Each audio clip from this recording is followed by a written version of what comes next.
This is the constitutionally required and enabled general membership meeting for Local 770, all of its divisions.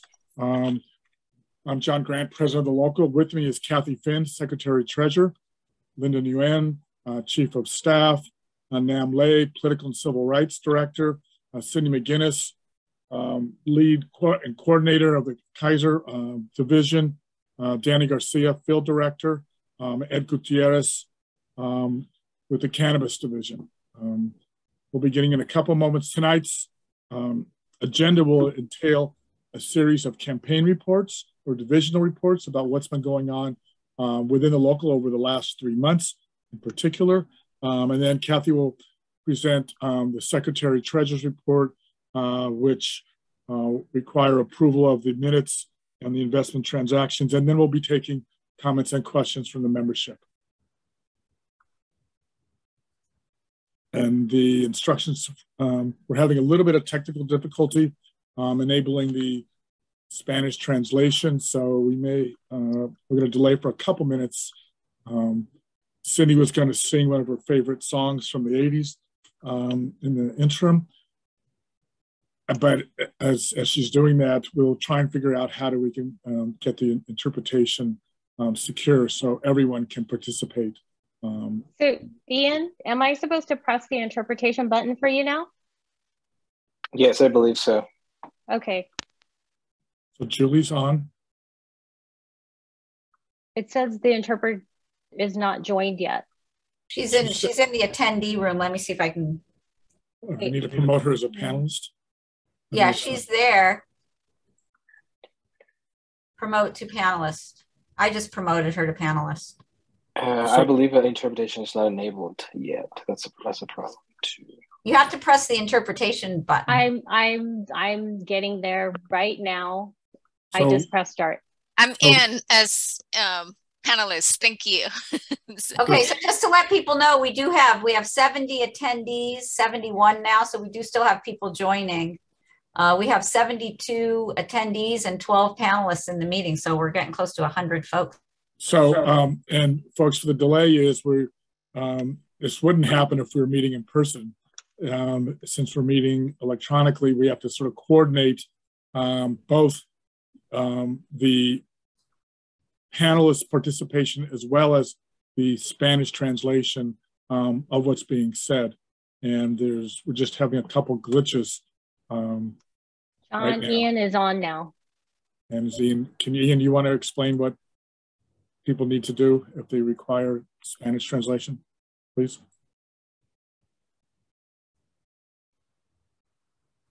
And he needs to be. And yeah, Ian's on mute right now. But so folks who on your screen, there is a globe which would enable you to listen in either English or Spanish, and you should check one of those two to be able to receive the proceedings of the meeting in either language. And I'll say it in yeah, that would be good. In Spanish. Si quiere oír la junta en español, abajo de la pantalla que dice interpretación, y si marcas este globo, va a poder escoger español y va a estar en otro canal donde puede oír toda la junta en español. And it's similarly on their phone as well? Si está está en el teléfono, está en Zoom en el teléfono, hay 3 puntos y marcas los 3 puntos, va a tener también la opción de escoger interpretación y puede escoger español. And Julie has her hand up. Julie, did you want to? Yes, thank you. I'm here as panelist, but I still need to be assigned to the interpretation. I see the interpretation glove is on, so that means Ian is assigned as an interpreter, but I'm not. So I assigned you. I'm on the thing and it said it's sent to you and it's sent to the Gmail. I'm sorry, I don't know what else to do because Zoom says that you are interpreter right now. I don't have a Gmail account though. Okay, that's the email that Let me Ian just gave you. Okay, can we chat it? And maybe we could start and I'll work on the giving you interpretation. But we have Ian on interpretation now, so I think we can start. Yes. And then maybe Julie can just announce in Spanish. Ian, do you want to give an introduction first in Spanish about the meeting for folks, please? I can do that since Ian is already interpreting. Por favor, para todos los que están aquí hoy, pueden escuchar la reunión en español simultáneamente. Si buscan en la parte de abajo de su pantalla, verán el icono de un globo o mapa mundi. Le pueden hacer clic ahí y pueden elegir el idioma de su preferencia. En este caso sería el español. He recomendado que todos escojan un idioma para que puedan escuchar la interpretación simultánea. And for those of you who will need to listen to the simultaneous interpretation in English when there's comment in Spanish, you can just select the language of your preference at the bottom of your screen. There's the globe icon and you can just choose English there. Okay, thank you. Enjoy your meeting. Thank you so much, Julie. My pleasure. Welcome once again to the general membership meeting of Local 770. A lot's happened within the last 3 months. These meetings are quarterly, held every 3 months. The purpose of these meetings is to, one, conduct business of the local union that requires approval of the membership, such as the minutes of the previous meetings, as well as trustees report and investment transactions, but also to, in fact, enable everyone from the different divisions to understand what are the campaigns, what are the struggles, what are we reaching for as a local union that concerns all of us, because as we know, an injury to one is an injury to all, and a victory for one is something that we need to be celebrated and, in fact, bring to each of our respective workplaces. And I would ask first Cindy McGinnis from Kaiser, former Kaiser employee, actually the lead coordinator with respect to the Kaiser division, to report on what's been happening with Kaiser. Oh, good evening. It's nice to be with all of you this evening. We've been very busy since we finished our national bargaining and our local bargaining with all 4 contracts. One of the areas that we're really focusing on is the staffing language and what that enabled us to be able to sit with them and really, to be honest, haggle out what staffing is going to look like in each of our classifications in our contracts. We're starting to get those meetings going. It's quite obvious that management doesn't really have a clue what their role is. So we're strategizing on our side to kind of lead the way and just tell them how it's going to look. We are also working on some of the other areas that we bargained, hopefully getting those things straightened out. The Kern County parity is still coming in July. We do have one announcement to make. One of our CLSs, Shamika Romanak from our Chino Hills Lab, is accepting one of our labor liaison positions. She'll be working with our UFCW locals and representing labor at many levels. Again, it's a great opportunity for her. We did have one other CLS that came out before her and did this role, and they did exceptional. So we're looking forward to seeing what she can do. We're very happy to report that Mercedes is back from her time out, and we're looking forward to working as a team and getting this stuff implemented that we bargained. Okay. Thank you, Cindy. And I just think people should keep in the back of their mind that one of the first issues that Cindy raised was the discussion about what are staffing levels, and that in fact, the union has worked, and Cindy's led this effort with Ron Solano and Mercedes Medrano, is not just to determine how we're treated at work, but what our staffing level is, how much work we do, and how much staffing a patient needs to receive in order that they receive the proper care. That's the kind of big picture, the long term, the big landscape that I think that this union is dedicated to, and that Kaiser, I think, is illustrating how those questions can be addressed. So thank you, Cindy. Ed Gutierrez, regarding what's been going on in the newest field, cannabis. Thanks, John. Hello, everyone. Glad to be here. My name's Ed.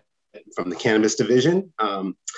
Cannabis Division has been very busy over the past several months, continuing with negotiations on a number of fronts, as well as continuing to bring in new members into our union.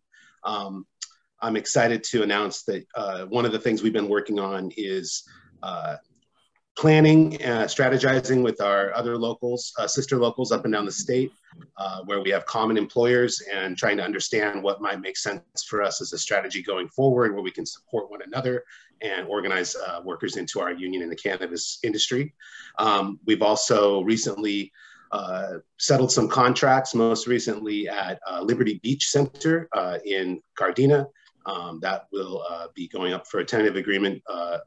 That tentative agreement will be going up for a ratification vote next week. We started bargaining with Sweet Flower, which is one of our more recent organizing victories in the division. 4 shops in Los Angeles sat down for their first 2 sessions last week. The workers at Sweet Flower unanimously signed onto a petition of support for their bargaining committee, which was delivered on the first day of bargaining. And so folks are there working hard, seeking to get an industry standard agreement that we can use as a template to use as more Sweet Flower stores open in our jurisdiction, as well as throughout the state. We also filed for recognition at 2 additional Sweet Flower shops in Pasadena, Culver City. And in other news, we are happy to announce that we've brought on a spur onto our team, Eric Solis, who you all may know from the union's executive board. So we're very happy to have Eric on board. He's a longtime MedMin employee and a longtime leader in the LA cannabis industry. So he's going to be really helpful and critical as a team member as we move forward in continuing to grow our union.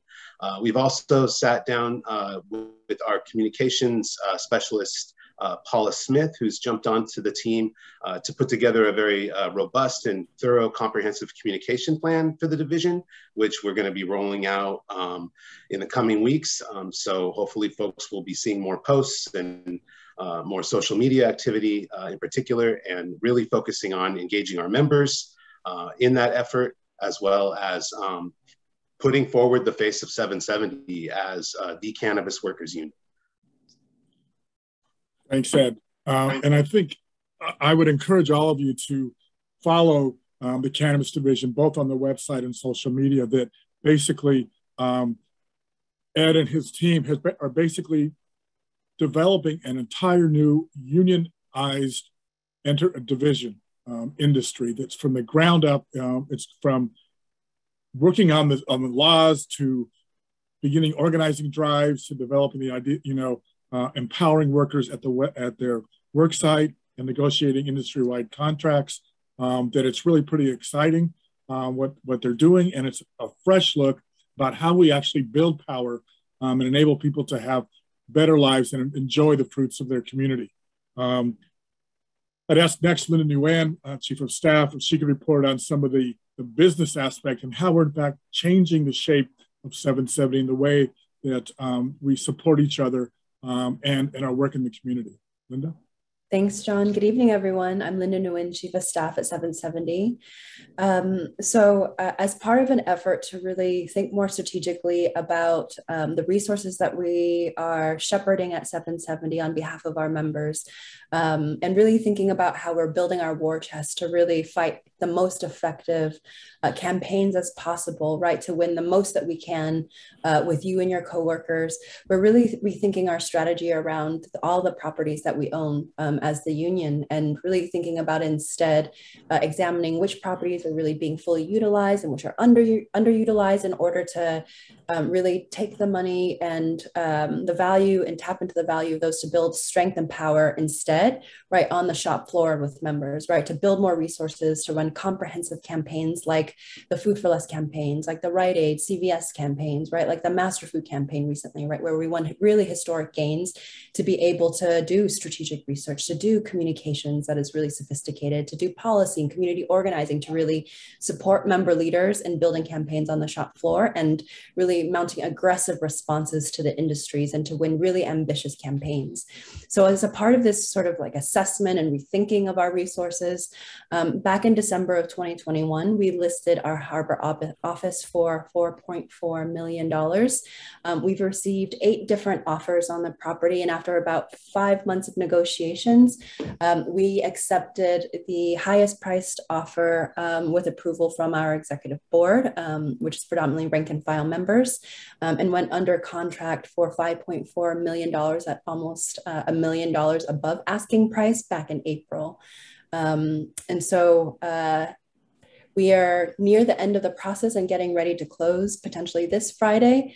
And we'll be staying in the building in the harbor office until probably middle of July, at which time we'll be moving out. So it's really exciting to be able to bring in this huge stream of revenue, to be able to continue to fight the kinds of campaigns that we know it takes in order to win big.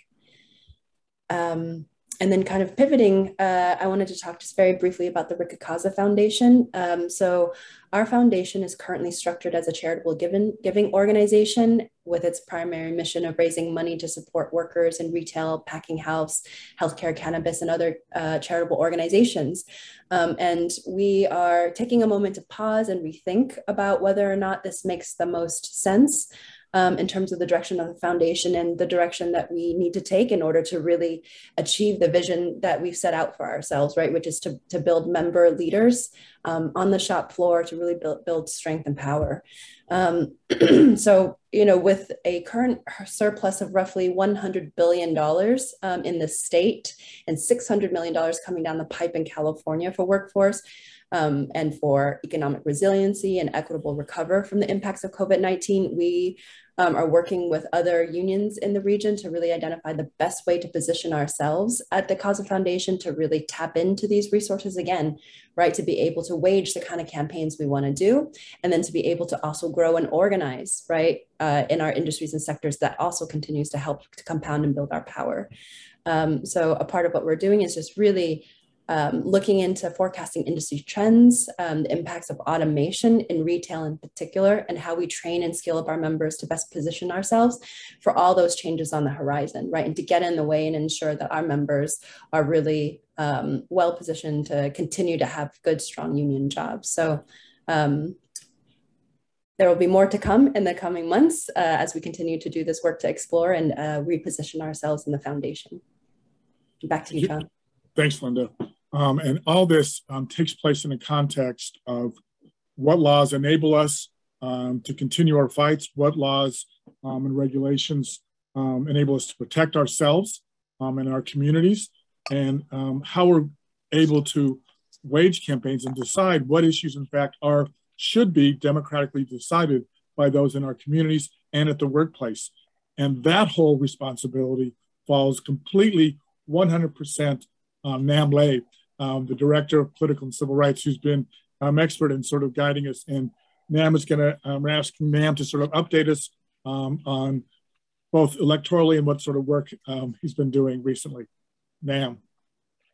Thank you, President Grant. That's a very kind introduction. Good evening, everyone. Good evening, UFCW family. I'll do my best to give you guys an overview, a sort of broad strokes on what's happening. As you all know, we recently just finished the June primary elections. Hopefully many of you voted. If you didn't vote, you have a second chance to vote in November. And we just completed round one. If this was a sporting event, we finished part of the playoffs. The second half begins in November. So just think of that in that scenario, first half, second half. And why does politics matter? That's a great question I want to ask, and I'm going to try my best to answer. As President Grant just mentioned about building power, about union organizing, community organizing, big picture here. I'll do my best. Politics is an extension of our union's activism and organizing at the workplace and in our communities. It's all connected, from state government, local government, federal government. It's all connected. It plays a role. And we learned a lot in the pandemic. In the beginning of the pandemic, what we learned is we weren't ready for a pandemic. And when the pandemic hit us, we went directly to elected officials and we asked them to protect you at your workplace. You are essential workers, frontline workers. And I think That is important to acknowledge. Safety at the workplace during COVID was critical. Paid sick leave, COVID protections, hazard pay, vaccinations. I'm using key words for a reason here. I'm outlining why we must hold elected officials accountable. And the way we hold them accountable is through the elections and turning out the vote and making sure we elect pro-UFCW, pro-worker, pro-environmental, pro-health and safety, and more importantly, pro-values that impact our workplace, your workplace, our communities. And more importantly, how does the future look for us? It's unclear, but the way we start by making sure we build power is through voting. We got to make sure that we don't have any right-wing, anti-union, anti-worker, anti-COVID, anti-vaccination, anti-us elected into office. I'll give you an example. In the Central Coast, there was a little-known district attorney's race that we weighed in on.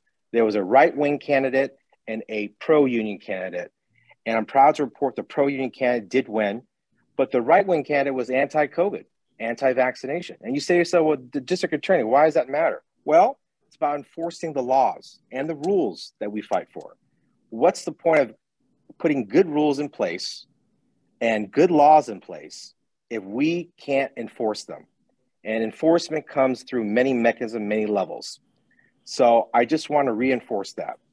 So unfortunately, I wish I could report to you that we won every single election that we weighed in on. Our endorsement does matter.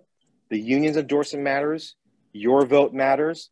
But it's not about winning every election. It's about organizing with the unions out there, with the labor councils, with our allies to make sure that we send a message. Did we win the majority of our elections this past cycle? Yes, a resounding yes.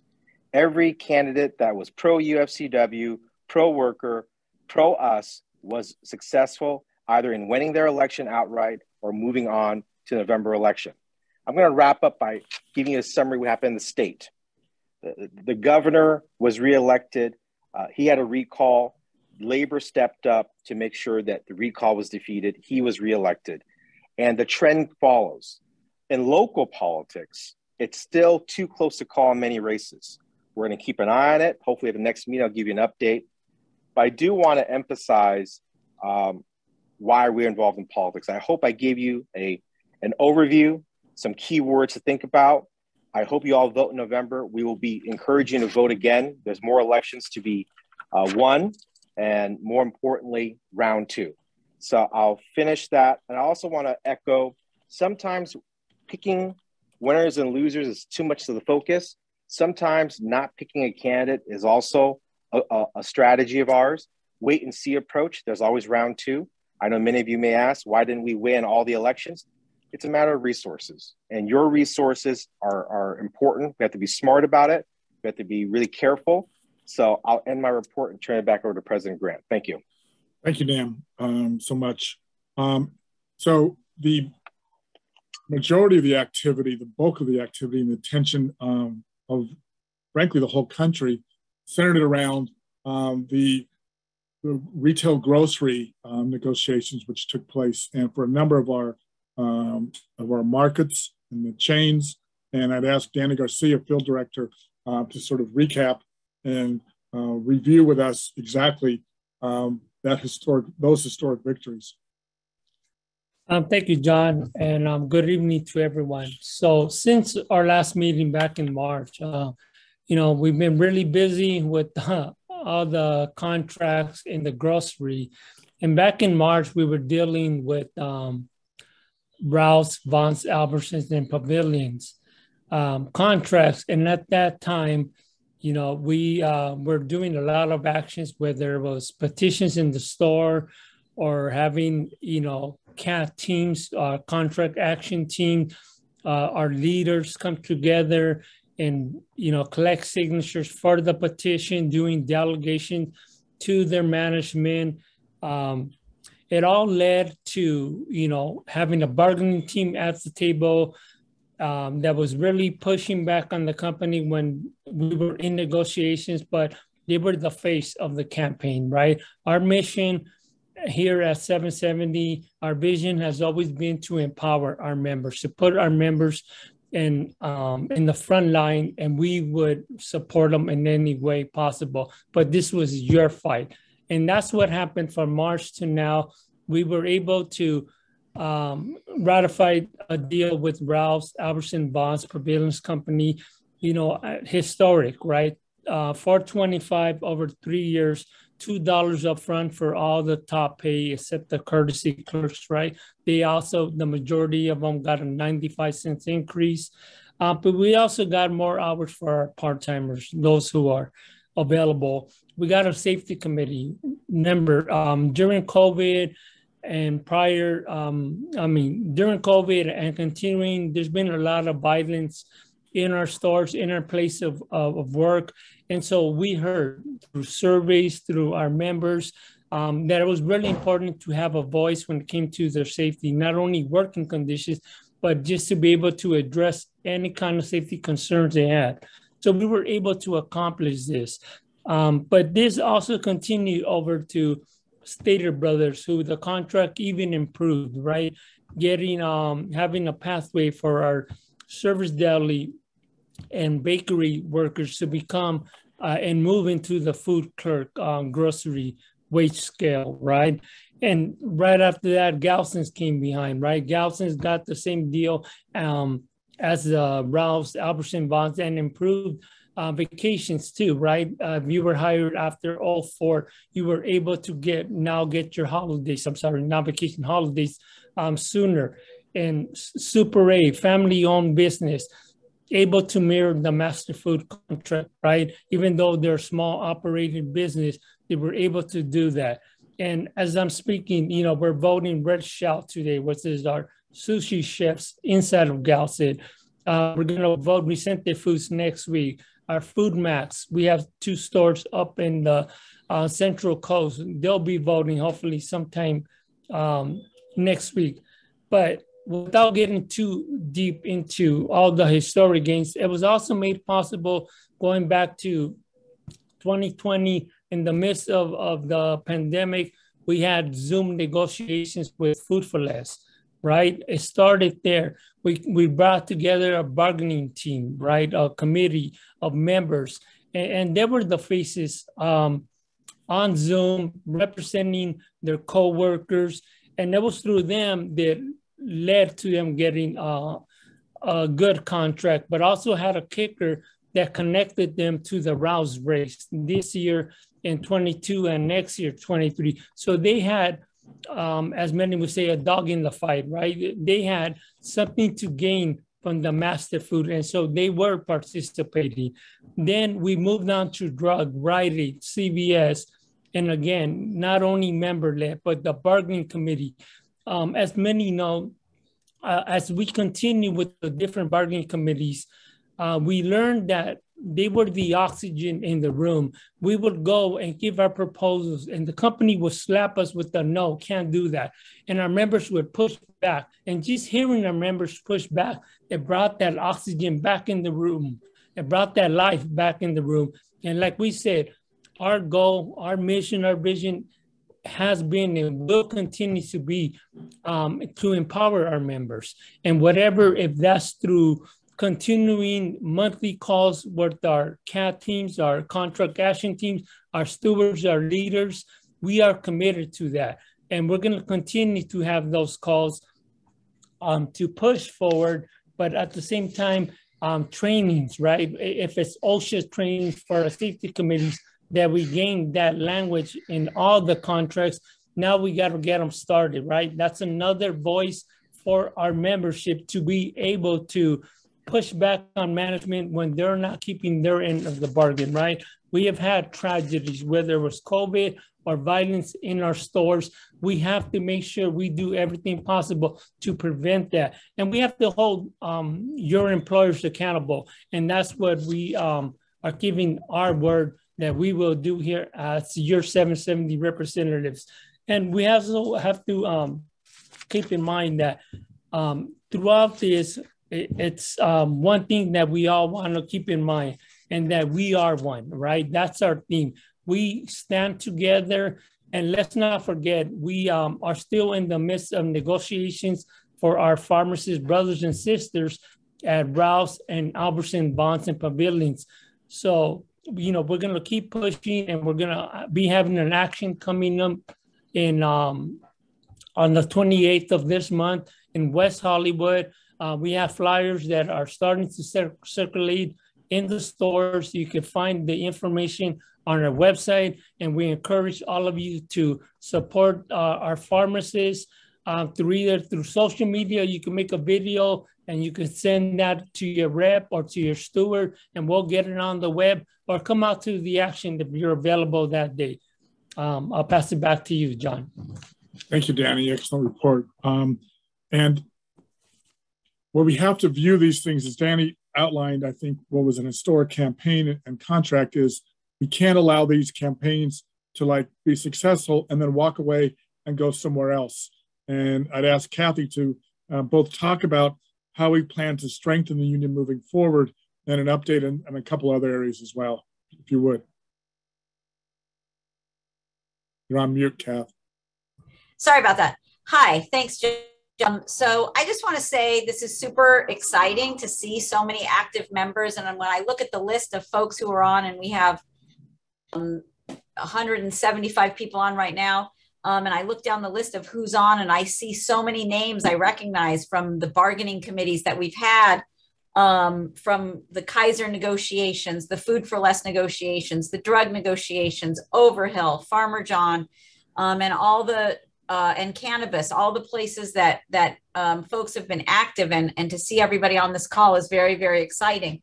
And so the question is this past 2 years that have been just busy with activity in the political realm, in the campaign realm, and all the things that we've done through COVID and through these contract, and the victories that we've achieved are awesome. And the question is, how do we maintain that strength? How do we sustain the contract action teams and the activism that we've built, and continue to build our strength for both future contracts and contract enforcement and that kind of thing? So that's kind of where we are right now, and we're just sort of working through how to do that. We've been maintaining our contract action team meetings, trying to move them to monthly meetings, and we've had monthly meetings. The next monthly meeting for the grocery contract action team will be next week, Thursday evening, Friday morning. We need to integrate back in, I think, our drug contract action teams and our Food for Less contract action teams back into those meetings, and sort of change the focus a little bit of those teams into be contract enforcement teams and member support teams, so that every store has a core group of active members there to support their coworkers, to be, as Danny said, everybody's in this together, to have people feel support, and to keep the strength and structure that we've built. Because if we don't do that, you know, it's like a sandcastle, right? We built up something, but the wind and the waves are just going to, you know, wash it away. And when it comes to contract time, you know, next year, 2 years or 3 years down the road, we'll have to rebuild this. And there are so many things that these contract action teams can be doing. So enforcing the contract is one. You know, we get lots and lots of questions about, you know, why isn't this happening, or why isn't this happening in our store? And, you know, people talk about, you know, the role of the union representative, who cannot be in every store at all the times. They're there to support. But if we have active teams in every store, who are on contract, who know the rules, and who can stand up and enforce them on a daily basis, much more of our contract will be getting enforced, and people's issues will be being addressed more quickly. We also have the health and safety committees, which Danny talked about. We were able to achieve in all of our contracts that we negotiated over the past year, from Food for Less to Rite Aid to CVS to all the grocery companies, new health and safety committees. So we'll be doing trainings of folks, and those committees will also be active in the stores. So we have a lot, you know, it's sort of a lot to do over the next year to year and a half to build, to continue to build and maintain the strength and activism that we built. And, you know, I'm just super excited to see so many people here with us on this call who are going to be in that effort, you know, along with the reps and other directors. It's just very, very exciting. So that is my report about that. And I don't know, do you want me to do the other business part before you, John, or you want to do? Let's do yours first, and then I'll follow up, and then we'll take questions for everybody. Okay. Okay. Yep. So there's just a couple of business things that we do have to take care of. The first one is the approval of the minutes. Since COVID, we've been doing all the meetings on Zoom. So we don't have written minutes. Instead, we have a recording, which is on the website. Hopefully anyone who wasn't at the meeting had an opportunity to review that recording, which is available on our website. But we are going to take a vote to approve that recording as the meeting of the minutes. First, do we have a motion? Somebody make a motion. Everyone's voting already, but okay. So moved by Cindy McGinnis and seconded by Danny, second. Danny Garcia. Okay, great. So people are already voting. We'll give people just one more. Well, it's 100%. So I think we can end the poll. Everybody approved the recorded minutes.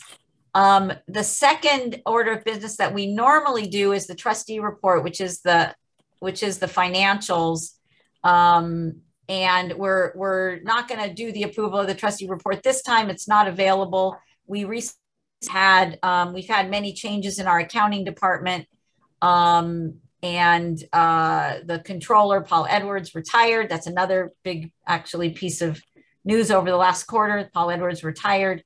So we will hopefully be caught up with our trustee reports by the next meeting and be able to give a complete report on our finances at that time. So we're not going to have that motion. Next, and the same is true of our investment transaction report.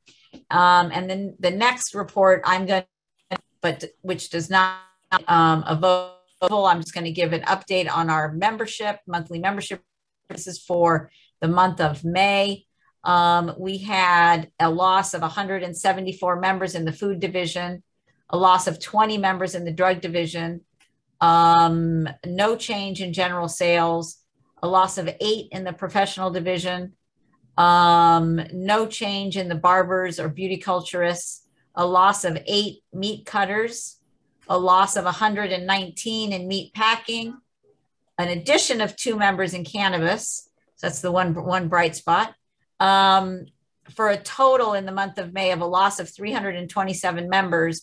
And so we now have a total of 28,960 members and 1,464 members on withdrawal status due to leave of absence.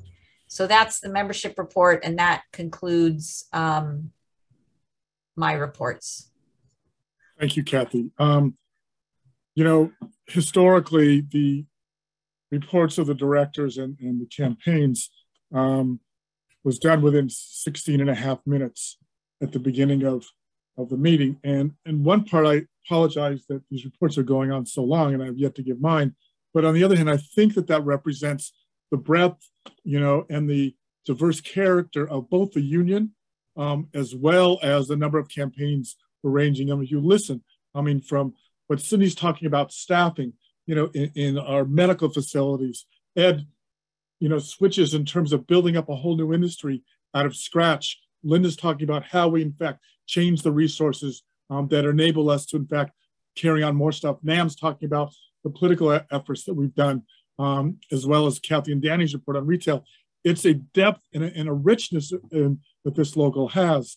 And it's my unfortunate task to report on another one, which is, as many of you know, My career with this local union started at the Farmer John Slaughterhouse, from which I was an elected executive board member, shop steward, and leader in the 76 and 85 strikes. We prepared for negotiations with them to begin last Monday before we could even open our mouth. Smithfield, which is the Chinese-held company, multinational corporation, which owns Farmer John, and I have to remind myself to speak slower because this is being translated,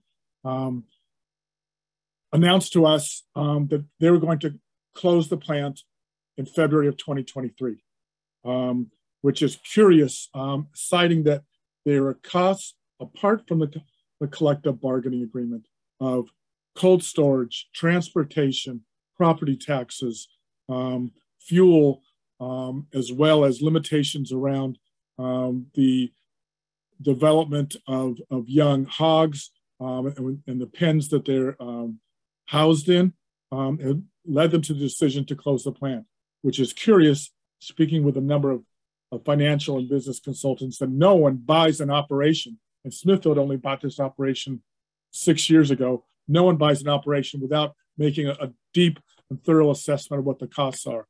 To say that they didn't know that the property tax would be this high, or the cold storage costs allegedly are higher here than they are in the South, just frankly rings false. And we were stunned. We're still angry about it. It is a tragedy of some 1,500 of our members alone, probably some 2,000 folks. It is like the destruction of an entire village, because it is not 15 people who punch a clock. It is 1,500 families and it's their surrounding neighborhoods that are not going to be devastated unless action's taken by next February. We had a bargaining team of 11 folks from the plant who were similarly angry but strong, and we negotiated, I have to say, the best severance closure package that has ever been negotiated, both in the history of this union and in Smithfield itself, which is a multinational corporation. And I'll just review a couple of the highlights. That workers there, if they work through the closure of the plant, will receive $500 severance pay for every year of service, $7,500 bonus should they be there till the plant closes, a month extra of health and welfare medical coverage, and a 25% increase in their wages, bringing the base rate, the lowest paid rate in that plant, will be now $21. And the ability to pick up more hours if they're short of 40. But while that is what, and similarly, we have immediately took steps, as Smithfield said their decision was irreversible, to look for a new buyer, because our mantra is, well, both to protect those who are there and to keep Farmer John operating. Farmer John was begun by the Cloherty family in 1931. It was then bought by Hormel, who then sold it to Smithfield. So it doesn't make a damn bit of difference who's running it. That plant can run regardless of who the operator is.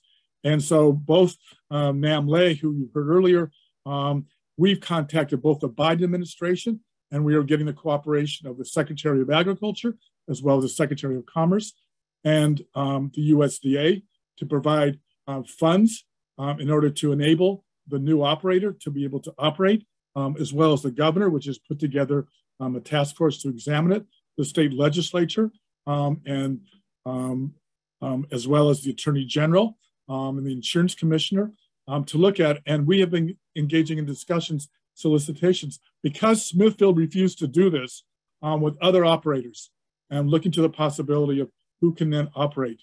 And so it's both keep Farmer John open and protect the workers that are there. But I think the more important question is, which I think was touched on by everybody tonight, is the question of what does this plant closure represent? And frankly, it's a unilateral or one-sided decision by those who have money, companies, to decide who, in fact, can work and who can't work.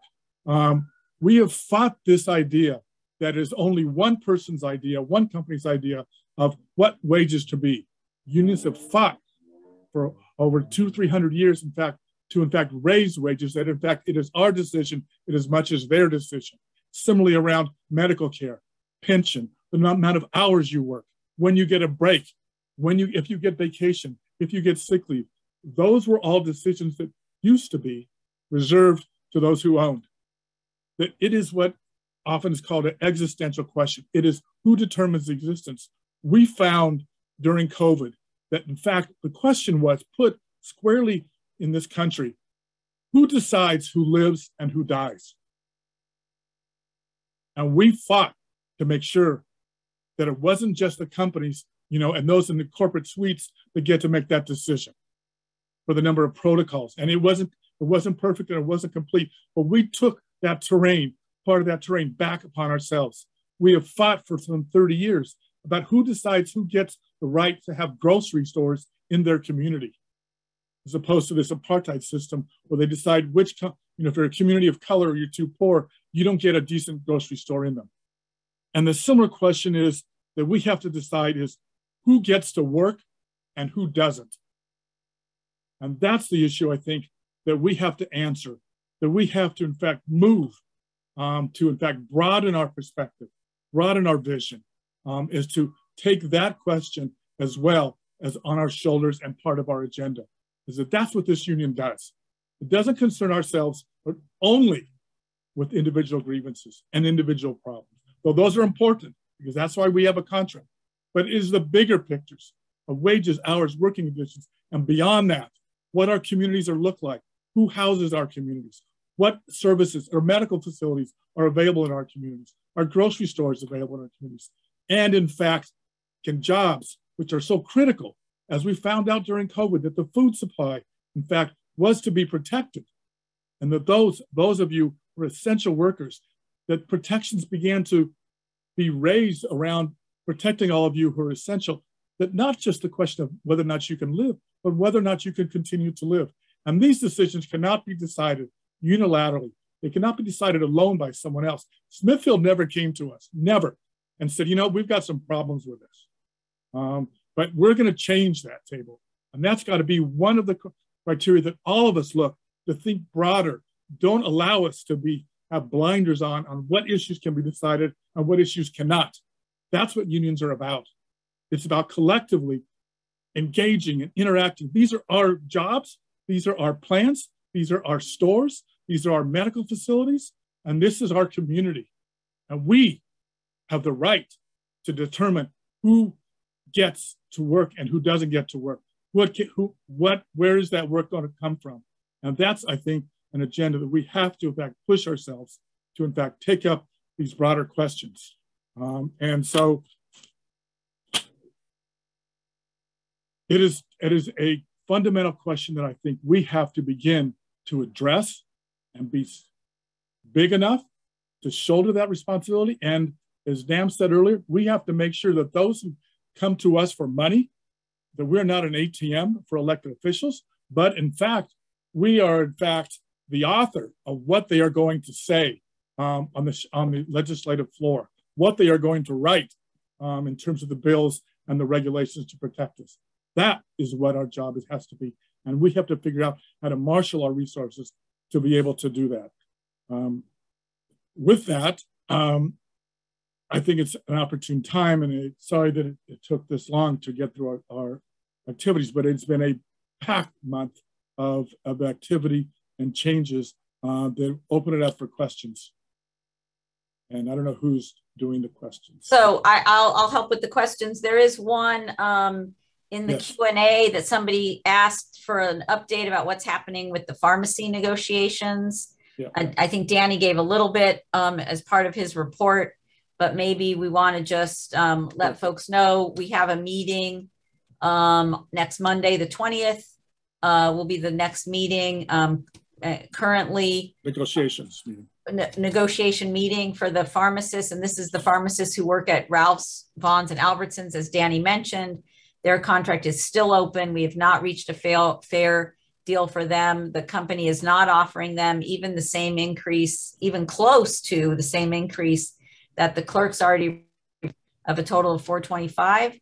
They are only offering the pharmacists right now 80 cents per year, which is, only around a 1% wage increase per year of the contract.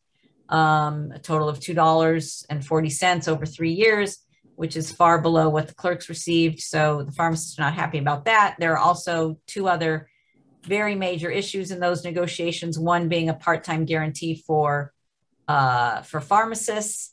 And we actually had a pharmacist on call the other night who lost her benefits, can't get benefits because it doesn't have enough hours, and staffing in those stores. So right now, that's what's happening in the negotiations. So that's that question. And then there was one other, which I want to bring up, that was in the chat about overwork and understaffing and hours cuts at Rite Aid.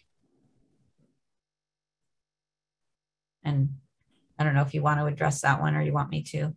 You can go ahead once you're on a pharmacy roll. Yeah, okay. So, so this, I think, is a question which goes right to sort of what I was talking about in my report about how we move forward and support each other and you know, continue with a fight even when it's not during a contract campaign. So I know this is happening. We hear this, the over pharmacies, which is an issue that we're dealing with in the Ralphs Vons and Albertsons negotiations right now, that the company does not want to address at all. And all the pharmacists universally report that the amount of work they have is way more than they can do in the amount of time they're given and with the amount of staff they're given. One thing that we try to remind our members frequently of is that you can only do what you can do in the 8 hours or 12 hours that you're given to do your work. You are not hired to, you know, to kill yourself, your work done. You should take a lunch when you're supposed to take a lunch. And as a pharmacist, you actually have a professional responsibility to your license, to your patients, to only work safely. So if you're feeling like you're doing so much work that you're unable to be safe about it, you do have the pharmacist to tell people you can't schedule any more vaccines that day, or you can't do you know, any other work, because your license comes first and the safety of your patients comes first. You have the right to refuse to do work that's going to be unsafe either for you or for your patients. So that's I think the best answer I can give to that. But also we need to continue organizing even during a time when we don't have a campaign going. Thanks, Kathy. One of the questions was regarding the political process. I'd asked Political Director Namle, it's like, how do we decide who to endorse and who not to endorse? That's a great question, President Grant. First and foremost, we actually have a committee made up of rank and file members that represents every part of the industries we represent, from grocery, pharmacy, drug, cannabis, packing house, healthcare. So our goal is on big endorsements and big decisions. It is the rank and file. It is the workers and members of our unions that participate in the interviewing process, along with the leadership of the union, myself and others. So it is a vetting process. We have an interview process, and we also coordinate with other labor organizations like the LA County Federation of Labor. It is a collaboration. We can't just win elections and make decisions by ourselves. We have to do it as a village, as a community. So that's the long answer. I apologize, but I want to be thorough. That's how we make our decisions. It is through involving our rank and file leaders in our workplaces. Thank you. Thanks, Nam. We have a couple of questions about the retro pay and the slow sort of pace of the rollout of the retro pay and the wage increases in the grocery contract. So since we have a couple of those, I think we'll we can address what we know. We've spoken to all the companies. I think they've attempted out the wage increases and retro pay. There were mistakes made, so not everyone got the correct amount of retro pay. They are trying to correct that, and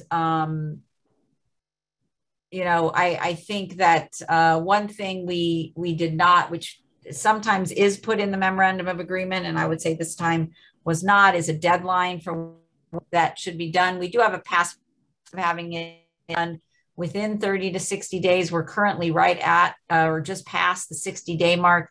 It really is outrageous that the company would go more than 60 days without paying that. We've been talking to some of the other locals about potentially filing grievances regarding the slow implementation of the payments. And I don't know if he has any updated information, but I do think that this Friday, most of the corrections should be made to those who didn't get the right number of the right amount of retro pay. And I don't know if Danny, you might have a little bit more information about that. No, just pretty much, Kathy, we've been hearing that the companies are trying to get it out and trying to get them fixed. They've acknowledged their errors, and they do have their own set deadline that they're trying to get it fixed by this week. But again, we've been hearing dates and moving timelines, so it's really hard for us to pinpoint a date. We are having conversations with labor relations, just trying to push them. Okay, thanks, Danny. There's a question in Spanish, John, which says, I'd like to know if it's like basically a done deal that Smithfield is going to close, or if the owners of the company are just considering the idea of closing because of the high costs of operating in California. So that is a good question. We engaged in a series of questions and pushing them on the first 2 days last week, Monday and Tuesday, about what their plans were. We found out that, in fact, it was not just UFCW that they were engaged in these discussions with.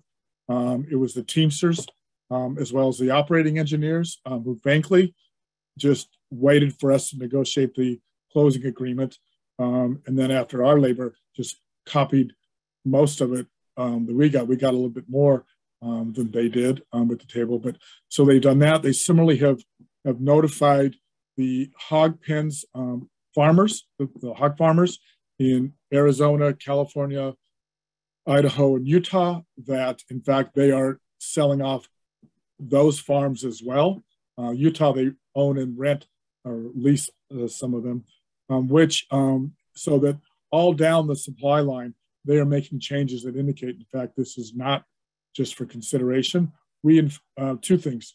One is we ask them, hypothetically, is there anything in the contract that we could change to make it such that you would stay? We were, not that we would entertain, but we wanted to know if there were any concessions that they needed from us. They said no.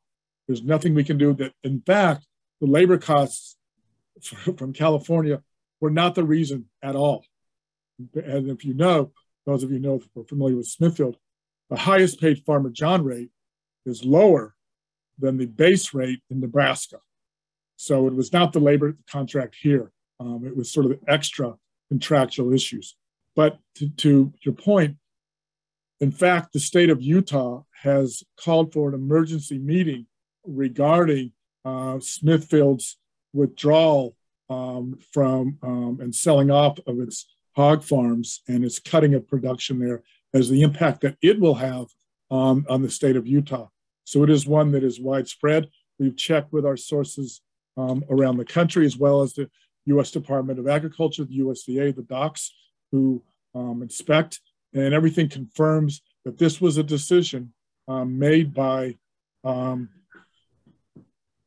Smithfield to, in fact, close. And we had, from the beginning, had understood when asked why WH Holding Company, which is the Chinese holding company which owns Smithfield, decided to buy the operations in the United States. They said that they were interested in learning about the technology. They didn't really care about the production of hogs. They wanted to use advanced technology that we have in this country to, in fact, support and enable them to increase their hog production over there. So it is very similar to what's happened cyclically in this country during the 1980s, where a number of companies would buy up other companies, strip them of their assets, and then sell off the shales. We found that when, Greyhound and bought and Ringling Brothers Circus, a number of engineering companies bought meatpacking plants, stripped them, sold them off, and towns are left with nothing. This, unfortunately, is part of the economy in this country. It's one I think that we have to look and understand and take measures. We, in fact, were those who supported it some 20, 25 years ago when companies were doing this right and left. We pushed for and got the WARN Act that requires large employers to give notice, 60 days notice, before they shut a plant down. That is, employers fought it because they said, well, people are gonna, if they find out we're leaving, they may not want to stay. Duh, and they can leave, but we can't. So I think, we've got to, again, understand what's happening and develop protections for working folks. Thanks. We have a hand raised as well from Elena Gonzalez. So I'm going to bring her. Hey, Elena. Elena, you're on mute. On our bargaining committee in Food for Less negotiations. She's from Food for Less 307. You there, Elena? There we go. Hi, everybody. Hi, Elena. It's really sad what you guys are saying. But the same thing that is happening at Rite Aid with the hours cut and all that, that's happening at our stores too. The lines are so big. There's like maybe 4 to 5 checkers. In the night, there's like 2 or 1. It's really sad and stressful. Myself, I'm already really bad for my hands. And there's nothing that we can do. I mean, they cut the hours really bad just because we're getting the $2 raise. And it's sad because it doesn't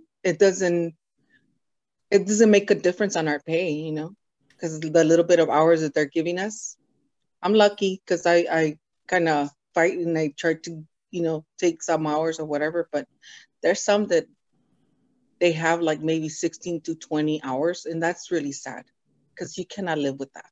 I mean, that was supposed to be like a $2 reward or something, whichever way you want to put it, so that we could get ahead in life, and it's not happening. It's more stressful than anything, if anything. All I can say to everyone is just go your speed. You don't need to speed up. We can only do so much. We can only do so much. And some people, some customers, they get angry and they say, look at this big old F and lines and this and that. And there's nothing we can do. Sorry. You call the 800 number, you let them know. Because, I mean, we're trying as much as, to do as much as we can. It's depressing, and sad at times and stressful. I mean, myself even. I try not to, but, I know that I'm not the only one. I know that it's everybody, And then now that you're talking about Farmer John's closing because of what's going on and stuff, that's another one. Companies don't think about their employees. They only think about pocketing that money, the money that we make them. And that's sad because they should think about their employees, We are the ones that are making them all this money. Our body parts are falling apart, but we're still there. And they don't take that into considering anything, like showing no anything, like we're like whatever we do is not worth anything. It's like nothing to them. Yeah, Elena, I think that's absolutely true. Thank you for your comments on that. One thing that in the recent contracts that we did negotiate is the part-time guarantee, if you're available, has gone from 24 to 28 hours. 28 obviously not enough to live on. So this is something we still have to continue to fight for, is to get it increased. But those additional 4 hours do make somewhat of a difference. Obviously, I'm not saying it's enough. 28 hours is not enough for anybody to live on. So that's still something that we have to continue, obviously, fighting for. But thank you for, bringing that to light. There are a lot of comment about not enough hours and hours being cut, and that being the response of the company to having to, pay higher wages. But as some other folks have put in the chat, even the wages with the $4.25 increase, they're still really not enough. I mean, it's not enough, with the hours that people get for people to, be able to buy a home, to be able to get a car that works and is reliable, to be able to support their families. So we still have a lot of work to do. So thanks, Elena. Thank you. Let's see. There's a couple of other folks with hands raised. From Bonds. Yeah, I'll do this one. Oh yeah, okay. Oh, Sheila Bell. Let's see. Danaja, also from Bonds. I don't see that one. With a hand raised? It's in the chat. He, we can promote him because he had his hand up earlier. So I'm gonna put him in the panelist. Go ahead, Danaja from Bonds 3138. Okay. You had a question? Sheila Bell after that. What happened to Sheila Bell? Am I on? Is everyone coming through okay? Yes, cool. You're coming through. Thanks, Paul. Yeah, no worries. I had the one thing I wanted to say, two things. One thing was actually to, my main question was earlier to Mr. Nam about the political stuff. But before that, to echo the previous speaker was like, yeah, I put it in the chat, but for those that didn't see it, because it only went to the host and panelists, a few weeks ago, one of my supervisors, and actually I believe someone from my CAT team, went up and their lines were all the way down. I was off that day, and they went and asked my store manager, who was upstairs with another either assistant or one of the other higher end supervisors, who's very pro corporate and not pro union. They were sitting there on the computer, looking at the cameras, looking at the lines, and they asked like, why aren't you coming down to help? They're like, well, you voted for the raise. This is what you get. So with all due respect, there is a level of frustration because these people are a lot of these older managers are just using this to get their COLA every year. They're using it. He heard me speaking with another employee on our lunch, like about how just like general things were bad. And he tried to recruit me into management by telling me how much money he makes. Bad move, because all I did was tell everybody else how much money he makes, which pisses everyone off. But the guy that makes my yearly salary in bonuses doesn't want to come down and help us, and there's nothing we can force him to do. We can sit there and be like, that's wrong, it doesn't matter. So that's just kind of the situation in a lot of our stores. We're just kind of left out to dry. A lot of us are like it was said, that a lot of us are still in physical pain, not just 3 years of just COVID, but before that as well. Yeah. It's a hard job. It's a very labor intensive job. My other thing was for the political part on the endorsements, I understand that there's a process, but I would very much like there to be a review if there's a review or a way to appeal endorsements by the general committee. Because, for example, there are 3 endorsements, Mitchell Farrell, Gil, who are both on LA Council, and Gibson, who's, I believe, in District 65. All of them take fossil fuel money. They all take landlord money. They all take police union money. These things, though they might say they're pro-union, are very anti-worker. Because you want to say we want to be better in the environment, we shouldn't be endorsing candidates that take fossil fuel money. You want to say we want to protect our members, one of the biggest things that we have to deal with is rent.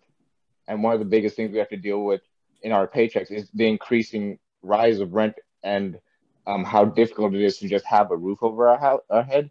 But these endorsements are taking California apartment money, landlord money, and things of that nature. So I would hope that certain more stringent reviews would be put in place, hopefully in the future, for things of that nature. But yeah, so even if the contract's done, or at least in us, we are having still a lot of difficulty, and I'm still hoping that one of the big campaigns we can move forward in, as we has been spoken before, of educating the workers. We need, like I've said this already, I think maybe 7 different times now, the little steward books that we have, just take out the parts that are stewards and put your Weingarten rights and give that to people when they first sign up for the union. It's very simple. It's like end up like 5 pages. People will learn their rights a lot quicker. Things like that need to be done moving forward to have a more educated and understanding union body to move forward. I mean, those are excellent comments. I mean, let me just address the one that the beginning and the end about control of the workplace, which is a difficult, I mean, when new members come in, I think it's sort of like going to the doctor's office and they start telling you all this stuff and your head's just spinning. And so actually new members are told about their Weingarten rights, are told about their stewards, the stewards and their rep. But I think what you're stressing is that's not sufficient education at all. That's almost just like icing. We've got to, in fact, bake that into the membership that understands it the question about lines down the aisles in the stores, the managers saying basically, screw you, that's what you get. There's 2 things about that. One is that reflects on them in terms of how they view you and the operations of the store. But the other thing, and this is a hard thing, I know you're trying to do this, is at a certain point, that's their problem. We should be working in the check stand at the same pace, whether there's 1 person in line or whether there's 50 people in line. Don't allow them to force us to shoulder their understaffing. You do what you can do. We're not, and I know this has to be a part of the culture, and it's not part of the culture yet, because what's happened is grocery workers, retail drug workers, pharmacists, medical workers, everyone takes their job so personally and seriously. They want to do best. They want to take care of the customers. That's what people have been doing historically. But at some point, they're running this operation, and we'll just do what we can and nothing more. When they would speed up the line at Farmer John when I was there, we would let those pork legs fall off the table. It's like, we're going to do, say, 10 legs an hour. And if they try and slip 12 through, 2 of them fall on the floor. And I think that's when you have control of now. Does that happen overnight? No, we're not going to go in. You're not going to go in and say, okay, let's do this. We have to understand about this is our work, and we work in a way that keeps us healthy, and we work in a way that, in fact, that we do our job.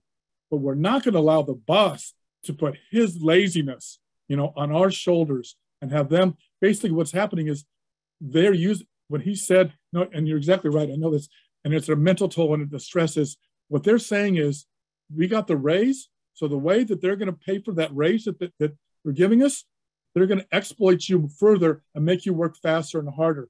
So in fact, instead of doing 10 customers an hour, you're going to have to do 15. And that's how they're going to pay for the extra $2, which is bullshit. Right now, how do we get there? Because it does take a toll. You know better than I do, and we've all seen it. This takes a toll. It is stressful because it's not just, it's easy for me to say that. It's one thing to let a pork leg fall off the table. It's another to have an angry customer with 2 kids who are screaming or are hungry, 15 people down the line. By the time they get up, who are they going to take it out on? They're not going to take it out on the manager. They're not going to take it out on McMullen. They're not going to take it out, on anybody else. They're going to take it out on you.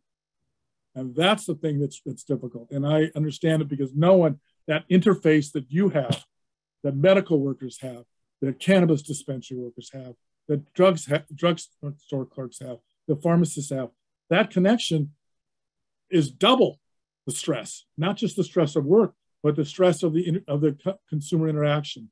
So that's one that we have to together. And one thing that we've been looking at is setting up different worker councils. We set one up in packing house. We're looking at pharmacy. We're looking at retail. It's like, let's talk about the issues in the store to make us better employees, but also to deal with the day-to-day issues that basically drive us down, break our knees down, cause our wrists to, in fact, be swollen such that we can't even peel an orange, such that when we get home, we can't even talk to our partners because we're just exhausted from talking to people all day. That's right. We've got to take that up. And I don't know exactly how to do that. I have some ideas, but the way to do it is like meetings like this, where we break apart and talk about this and stand up to these folks about it. Now, it's been a long process, but you're exactly right to do that. And I think we have to, we're moving, we didn't used to even have a committee to review endorsements. We're removing that, and I think it's a good suggestion about it. We're also sort of tied sometimes to the County Federation of Labor and the State Fed, but I think that's a good idea about how, but a review and sort of to broaden, even democratize the process even more. Sorry, I went on longer than your question. Sheila, this is next. Sheila Bell, who's already on here as a panelist, so she just needs to unmute. Hey Sheila, can you unmute your thing and you can ask your question or make your comment? Yes, the leaders, they call themselves leaders in the store, these managers. I deal with a lot of new hires. We got a lot of new hires training. I'm one of the trainers at the stores. And we get these new hires that come in and they put so much pressure on these new hires till they're quitting. We can't keep people no more. They come in, they work a month or two, and they leave because they put so much pressure. You need to be outside. You need to do this. I'm like, okay, you're only working with 2 UCs. I open in the morning at 6. It's only me till 10 o'clock. And they yelling at you. Look at your lines. You need to get the lines down. Call somebody up here. Okay, you wrote the schedule. Who shall I call? Who should I call? I open at 6. My next cashier comes in at 10. I have 1 UC. That's a combo. And he's stuck in the check stand all day. And then the lines are backed up. The carts are out of control. And they sit there and they yell at you. I said, okay, you guys are leaders. You're showing a bad example to the new hires. They don't even want to work there no more. They come back and say, you know what, this job is not for me. I mean, can they talk to these leaders, these managers? And you know, it's very stressful. And I'm probably not the only one that's opening up in the morning at these stores and no security half the time. They still at 24/7. And it's like, they don't care. But we stand on our feet 8 hours. We barely can get a break. They tell you, oh, wait till the lines get down. Okay, you guys need to schedule somebody to come in and get breaks and lunches out. They don't do that. You have to wait. Then you have to wait till the blue shirt come in. And then she's going to give you lunch. At that time, I take my last break. It's 2 o'clock. I go home at 2:30. I can just tell you, Sheila, thank you. Mess up. There's a lot of people writing in the chat that they feel like the same exact thing is happening to them. So that basically that you've hit the nail on the head. I'm hearing this from all over, this cutting.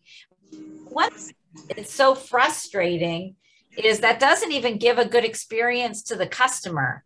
And the customer is going to go end up shopping someplace else rather than going to the place where they know they're going to have to be in a long line. And so these companies really are like cutting off their nose to spite their face. You know, they are killing themselves by not providing good not give resources you need and the support you need to provide good customer service. Because who can provide good customer service in that kind of environment when you're doing the job of people?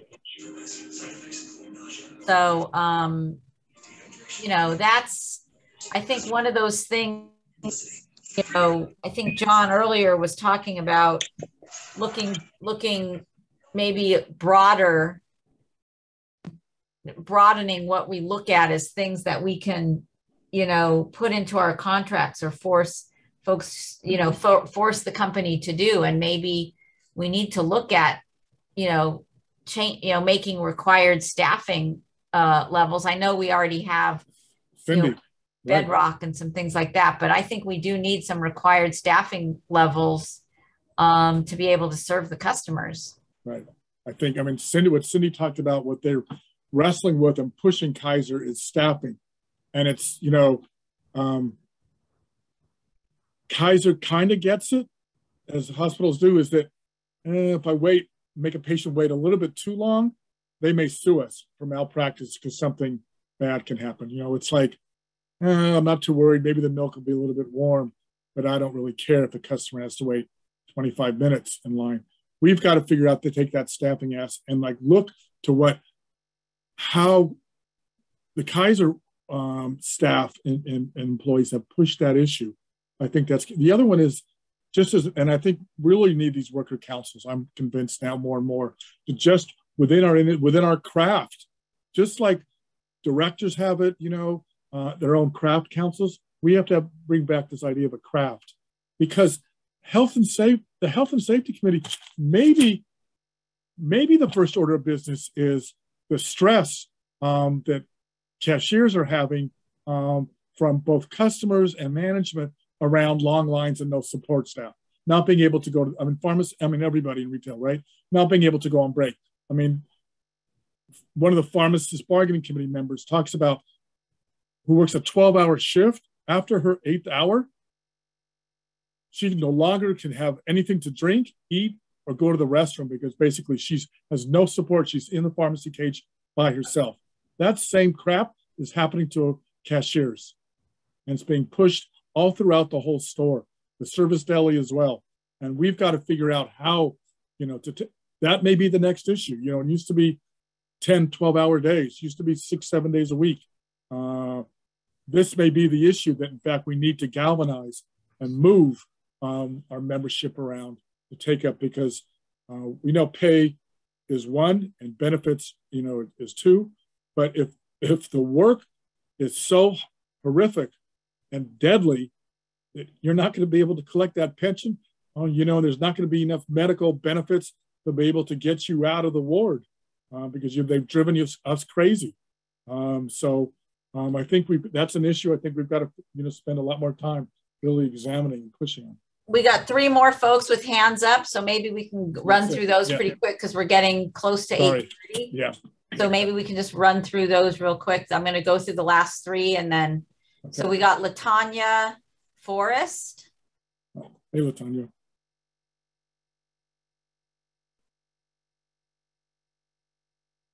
Hey, LaTanya. Where'd LaTanya go? I don't see her. I would say she's in the woods, but that'd be like a bad joke, huh? Can't see the forest for the trees or something. Anyway, so we got Kathleen Scott.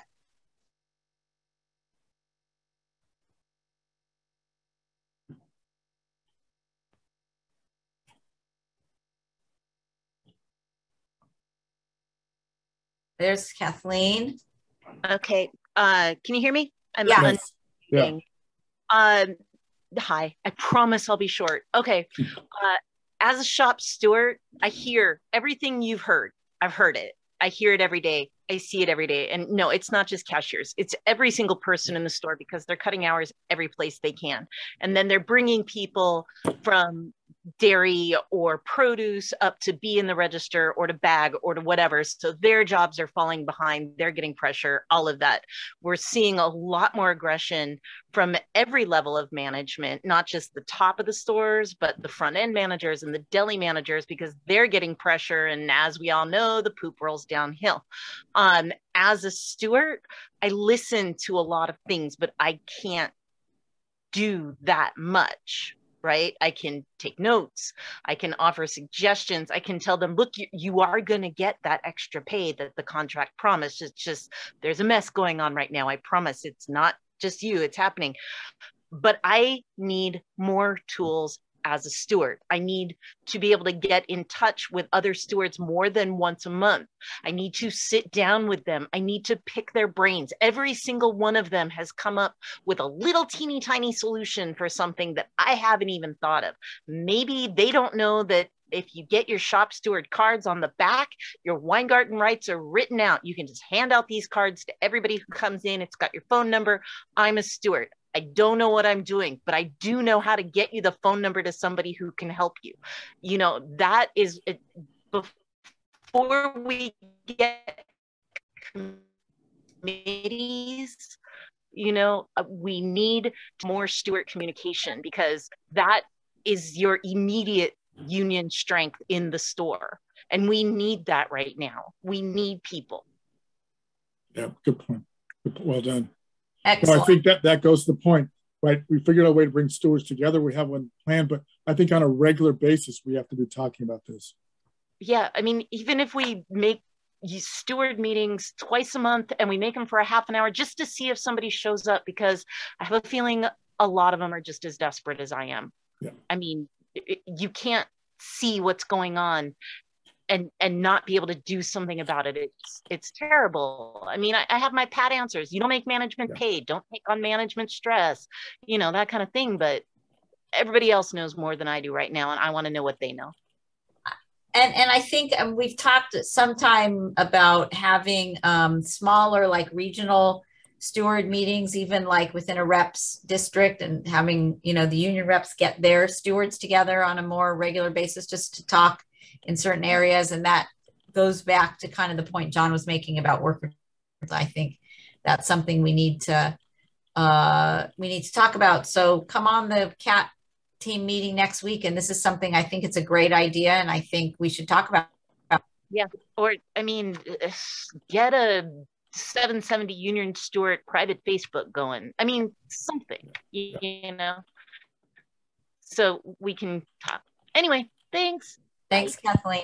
And now we got LaTanya Forrest back, and she's on here as a panelist. So LaTanya, can you hear me? Yeah, we can hear you now. Thanks. Uh-oh. Hello. Hey, yeah, LaTanya. We can hear you, LaTanya. Oh, you went back on mute. We could hear you, but now you're back on mute again. There, you're good. Go. Can you hear me now? Yes. Yes, we can hear you. Okay, my issue is this here. I go to work every day, 7 to 4 or 6:30. I'm doing check stand, ice cream. We have a lot of items that's locked up in cases. I have to leave the customers at the register, go retrieve those items for the customers. But we have a major issue at my location with LP. Let me briefly read a memo that the LP officers are not to do anything. It's on the clerks. We're the ones supposed to go to the customer, engage with them, ask them if they need any help, would you like to pay for those items? And I am so stressed out. It is too much. Well, Tanya, do you mean about potential shoplifters or just customers? Yes, the shoplifters. Yeah, they right, want us to engage with the shoplifter. And if we give the customer attitude and they strike us, we're going to end up losing our jobs. So it's really, really outrageous right now that the LPs are getting paid for nothing. They're watching videos on phone calls. And that's the LPs get paid to fire you. They don't get paid to protect the company's interest. That's right. Yes. That's bullshit. And Rite Aid focuses on this new branding and new cameras in the store to zoom on us. And we don't have no help. It's only me and my manager today. And I had to stay at work an hour and 45 minutes after my shift because the next person didn't come in till 4. And I had to stay to give the shift supervisor her break.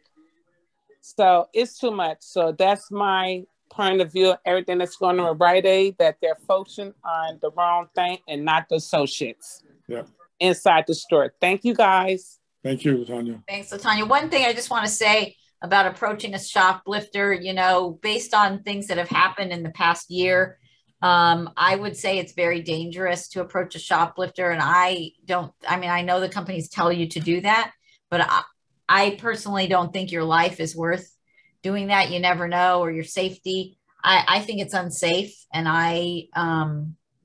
you know. Well, I would not get hostile with them. I mean, if maybe the question is, can I help you? And they say no, then I would turn and walk away. You know, that way you're fulfilling it. You're not required to get hostile. You're not required to take it away. You cannot be required to stop them. You know, and that's it. I mean, Kathy's right. I mean, it's like too dangerous.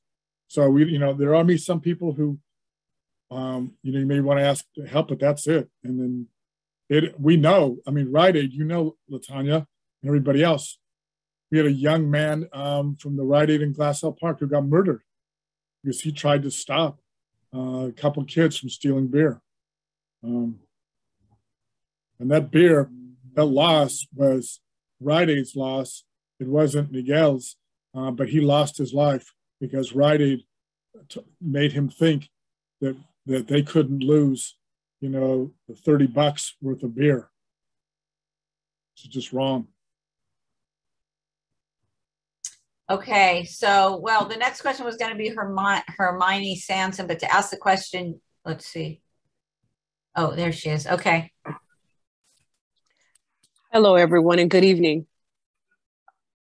Hi. Are you able to? Hi, good evening. We can hear you. It's been a long time since I've actually participated in listening to a Zoom call with the union.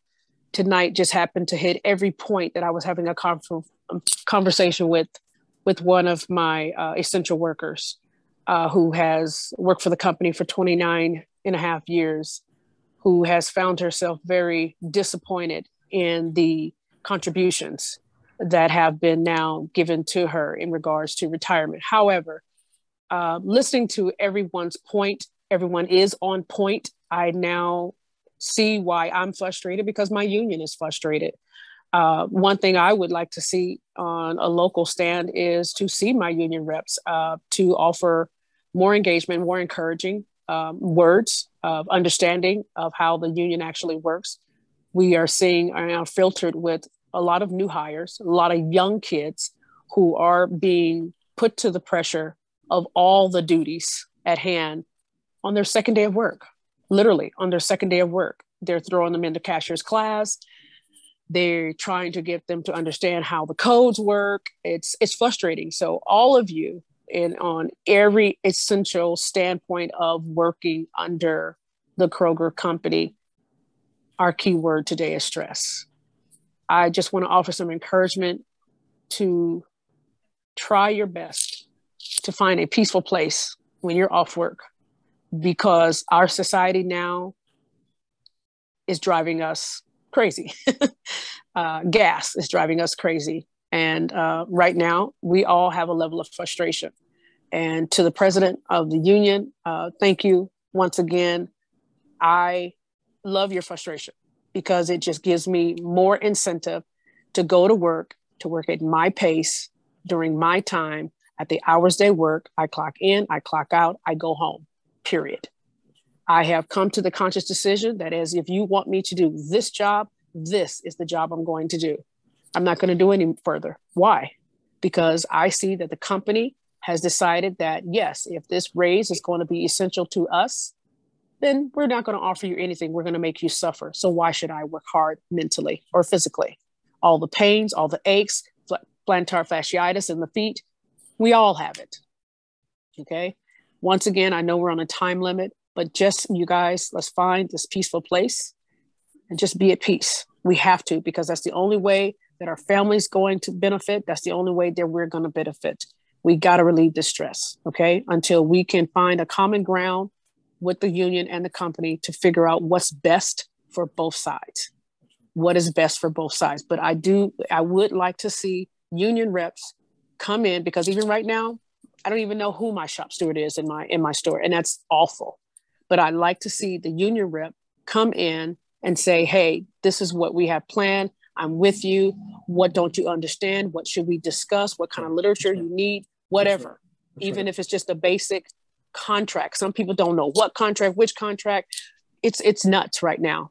It's nuts. And it's driving us all nuts. I even have a part-time job just to supplement the hours that I'm not getting, that I need to balance. I've been at the job. I've been working under Kroger for 8 years. I have decided to only work for the company 2 more years. I'm done. I do not see any further changes. I don't even see how the union is going to make any further changes. I'm for my union, gun ho, local 770. However, I don't see that Kroger is going to support us. So thank you to the union. Thank you to all the panelists. Thank you to all the essential workers. We shall overcome. Thank you, Hermione. I mean, I think that's in a way an apt closing for this, in that there are 3 things that I take. One is that we don't live to work for them. We work to be able to live and enjoy it, and that we have to find that space in our life that allows us to nourish, replenish, and enjoy. We can't, allow our work to defeat us, which is exactly what they want, to defeat and divide us. Secondly is that there is a potential that when we talk and understand this collectively, we can in fact move forward. We know the history of this union, the history of the grocery industry, the history of packing, the history of pharmacy and medical care. People work for nothing. There's we made advances, they're slow. But the only way that in fact we progressed was collectively, that as a group. And we have to, and it's a long road. There is no doubt about this. But it's been said, the arc of justice, in fact, is going to come back down, and we're going to meet that justice at some point. And we're getting better. We're not there yet by a long way. We're a long way from the top. But I think the progress that we've made before. And the third is that we have to be thankful and support each other, that we're in this together. We're walking through hell together. We can't stop. We got to keep walking through it, but we also need to come through it together. We don't leave anybody behind. We understand we walk at different paces, but together we can get through this, and I think that is what we have to carry out of this. And that's what we have to carry forward. And in that way, now is our time to go. And as someone said, now we go. Thank you all for tonight. I know it's a little bit long, and in fact, we could probably go another hour and a half, but let's keep our hand on the plow, and we'll reach that prize. I'm sure of that. All right. Thank you all. Good night. Good night.